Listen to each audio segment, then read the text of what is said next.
The first person that I would like to introduce to you today is Dr. Francisco Gutierrez. Yeah, I think he's hot. Just to give you a quick intro on this gentleman who we're proud to have as part of our team. Dr. Gutierrez is a medical doctor practicing in the field of internal medicine and geriatrics since 2000. He's recognized by both the American Board of Internal Medicine and the American Board of Geriatrics. He's built a large practice in the city of Newport and Middleton, Rhode Island. Having been trained in allopathic medicine, Dr. Gutierrez quickly understood the importance of preventive rather than curative measures to help his patients. He quickly became interested in the field of nutrition and exercise physiology to help understand how to better care for his patients. Dr. G is an avid sportsman. He excels in two diametrically opposite sports. In the summer, he can be seen together with hundreds of amateur cyclists around the country. Look out, Michael, you might have a racing competitor there. He rides long-distance routes, often greater than 150 miles a day, both on behalf of charities and for fun. In the winter, he is part of a Rhode Island statewide squash league, not only participating avidly in the various tournaments, both team and individual, but also serving in the executive board of the Rhode Island Squash Rackets Association, currently as its secretary.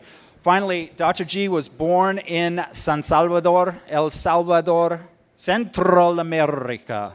How am I doing on my R's? Excelente. We will not go bilingual today.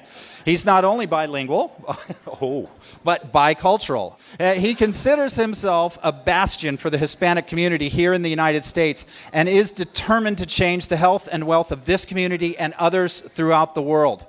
Let's give it up. A warm Life Max welcome for Dr. G. Okay, good.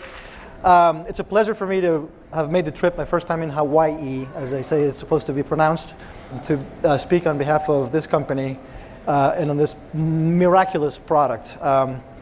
Just to talk a little bit about how I became involved, how Mila found me. I was literally warming up for a squash match with my sponsor, Barry, sitting over there. You'll hear from him a little later. And then he introduced me to Mila. He wanted me to do some research. He just got into the company. So I did. I went and I looked at all the nutrients that it has that we'll talk a little bit about. And I called him back and I said, dude, this is a no-brainer. And that's, in medical terms, it is a no-brainer. So then after that, I met Chris Prefontaine and his wife, Kim. We had a glass of wine. He introduced me to a mini version of this business op. And I said, Chris and Kim, this is a no-brainer again in medical terms. Where do I sign? So that's how I got involved. I will say this, I'm 44 years old. I've been a doctor for about 15 years, and I have never felt as welcome in any company or in any job situation that I've ever been in as I have with LifeMax, and that's great.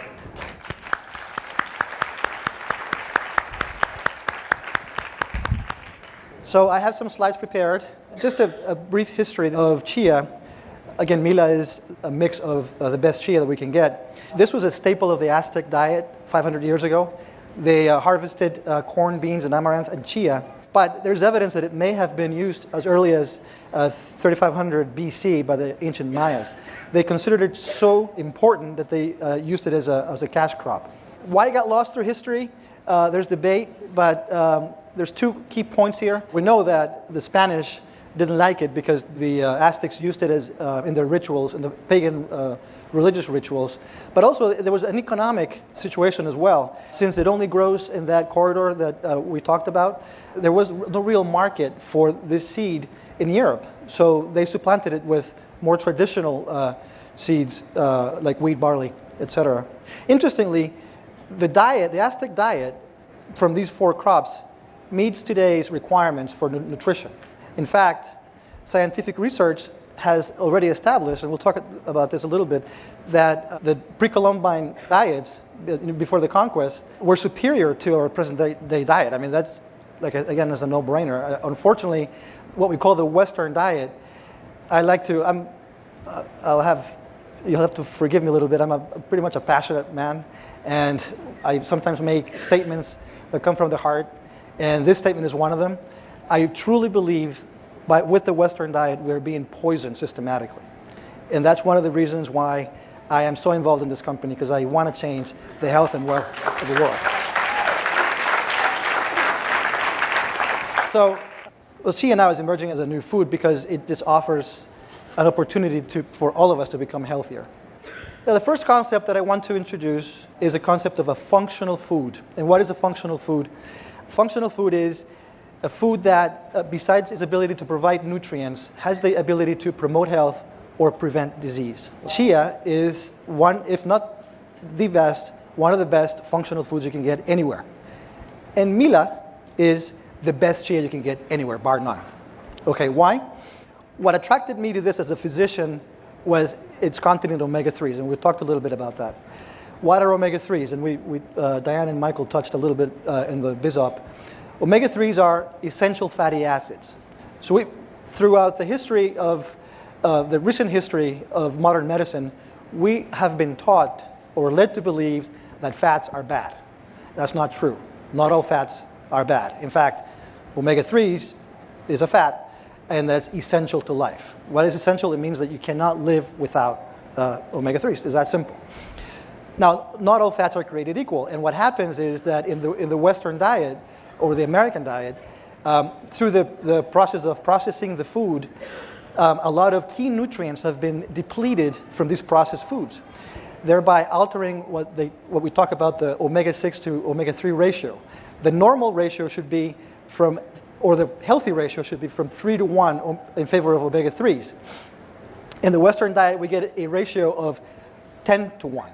And what that means is that omega-6s, though they're also essential, they're involved with inflammation. And what we now know, and what we've learned through research, is that all the common chronic diseases that we take for granted in the modern world, like diabetes, hypertension, strokes, heart attacks, et cetera, cancer, they're all inflammatory diseases. So that's what I mean when I say that we're being poisoned systematically by the food industry, is because if we ate the way that we were supposed to eat, these diseases would not exist, okay? So what we have here is just the safest, most efficient way of omega-3 delivery. It's that simple. And the cool thing is that we get a type of omega-3 that is the one that we're supposed to get. We're supposed to get plant omega-3s. The name is alpha-linolenic acid, or ALA, as opposed to its byproduct that you get with fish is DHA and EPA. Now, the fish industry, we were talking about this earlier, is a multi-billion-dollar industry. It's almost like a drug company. So a lot of the research on omega-3s has been done with fish oils and with omega-3s as a source omega-3s from fish. And then they will lead you to believe that omega-3s from plants is not really physiologically utilized by the body. If that were true, then Michael and Diane would not be here with us because they don't eat fish. If you buy the concept that omega-3s are essential to life, and essential means that you cannot live without them, then every vegan in the world would be dead. So don't believe what industry tells you.